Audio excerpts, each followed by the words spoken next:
Hi everyone, Michelle here from Scrappy Soul Sister. Thank you for joining me on my channel today. I am here with you with a process video for Peartree cut files, and so I thought I would use this details cut file for some pictures of a girlfriend and her husband on their trip. And excuse me. So I'm going to use the Wanderlust collection with this, and I haven't decided yet, what background paper to use. So I do like, I do like a wood grain, so it might be that. We will see. But I thought I would use different pattern papers to fill my cut file. Now I don't do that very often because it's time consuming, and I'm intrinsically lazy when it comes to things like that. But these are nice big letters. I can cut it up pretty easily on my Cricut, and so that is my plan. So let's see what we can come up with.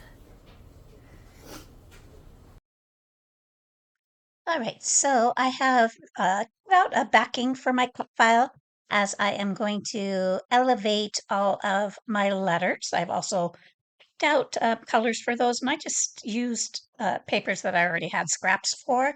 This collection all coordinates so beautifully. I did not have to really worry too much. I just tried to keep it somewhat neutral with not a lot of pattern. And so I did go around and just ink blended with Rusty Hitch around all of my letters.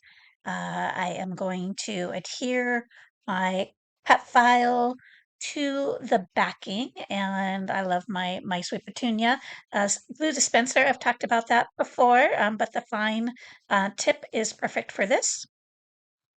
And now I am just adhering all my letters with double stick foam tape. And yeah, I really like how this all turns out. It's such a cute title, and so so many different ways you can handle it. And so I have everything adhered there. Now I'm just trying to figure out what papers I want to use, and I do decide on this one because it's so neutral, but I'm just showing you a few different looks as well, so you can see why I made that decision. I love that wood grain. I've talked about that. But the pictures are there in a restaurant, and it's a very clean looking environment. And so I decide to stay with a more neutral background. But I also like the brown that is on the back of this. And so I'm going to use the brown on the side with my title to kind of make that pop a little bit. And I'm going to use some of the branding strips on the left and the right just to help accentuate that title just a little bit more. I'm also going to use that same ink blending on all of my paper and branding strip just so it has a real cohesive look. I'm going to go ahead and attach everything. I am, as you can see, bringing my title up a little bit because I just don't want everything to feel like it's in the center. And I want to have a little bit of weight down at the bottom underneath their pictures. So I didn't want it to compete. So you'll see what I mean here when I get to that point. I'm just going to use a little white strip on the back to hold my two pieces together. The branding strip on its own might have been up to the challenge, but better safe than sorry. So I'm going to go ahead and adhere that on top. And now we've jumped forward a little bit. Just you can see kind of what my intentions are. But I'm going to add some rub-ons to both of my embellishment clusters. Now I'm going to have two clusters on this layout, and I'm going to use some rub-ons just to add a little bit more interest to that background. Now I'm going to add a little bit of the color wash to each cluster, and I'm going to add a word phrase to each cluster. So in the interest of saving time, I do not show you the ones I do up at the top, but one little section. I'm going to cut the color swatch that I'm going to use in both in the top. I'm going to cut it in half. So one part is going to go to the right of their photos and one above, but you'll see that when we uh, get to that point. You'll just see it'll be already in frame. But I'm going to go ahead and start building this cluster.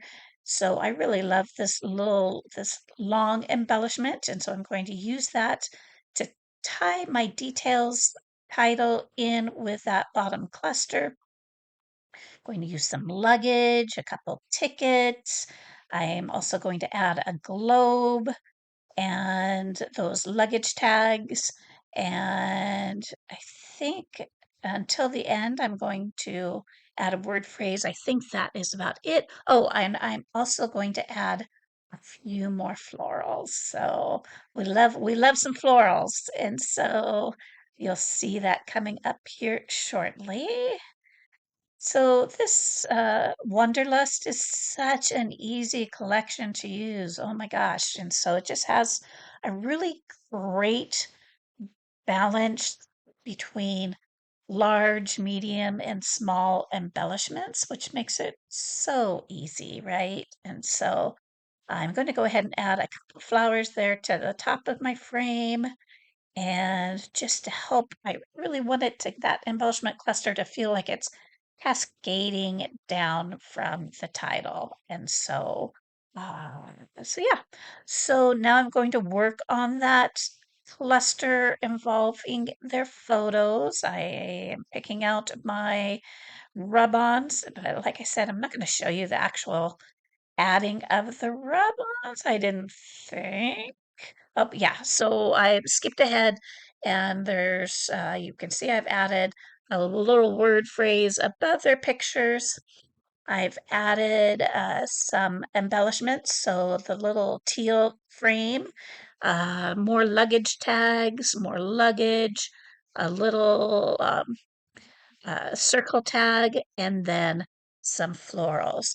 Now I'm just realizing that I had a journal tag up there and I totally forgot to put it back in. And so I probably will add that before I give Paula her layout and maybe just give her a little bit of space under the photos, or at least give her a little something that she can add to it if she decides she wants to add journaling to this. Now, I'm also going to do another layout for her, so it's a two-page layout, so she might be able to just do her journaling on the second page. So all right, so I've added my luggage tags, I've added my florals. Now I've mentioned that on just about every video. You're probably tired of hearing about it. Add a little foam tape to the top of my embellishments and then adhere the bottoms down just to help not have a ton of bulk. And I've decided I want to do a little bit more to my details title. So I'm going to use two little rub-ons, one on the E and one on the L, just to add a little bit more interest. I don't know if it really needs it, but it helps me use my product so I can buy more product, right? So, yeah, I think we're getting close to the end. I'm going to take a look at a couple words. Now, I really like the larger ones, but I wanted something that had a little bit more clear color. And so I looked at the teal, I looked at the ivory, or the more cream color, and I decided to go with that cream color for my two word strips. And I'm going to line those up and get them on my layout. I'm going to kind of fuss with it a little bit. I don't want them to be on the same plain. I don't want to feel them to feel like they're stacked on top of each other. So I moved one off to the left a little bit, one off to the right, and now I'm adding my splatters. So check out Peartree Cut Files. This details was in the May release, and so it is available. I will put the link in my description, and I have some close-ups. Check them out. Thank you again for watching the video. Hit like or subscribe if you haven't already and want to see more content. And I hope you all have a wonderful day. Thank you, everyone.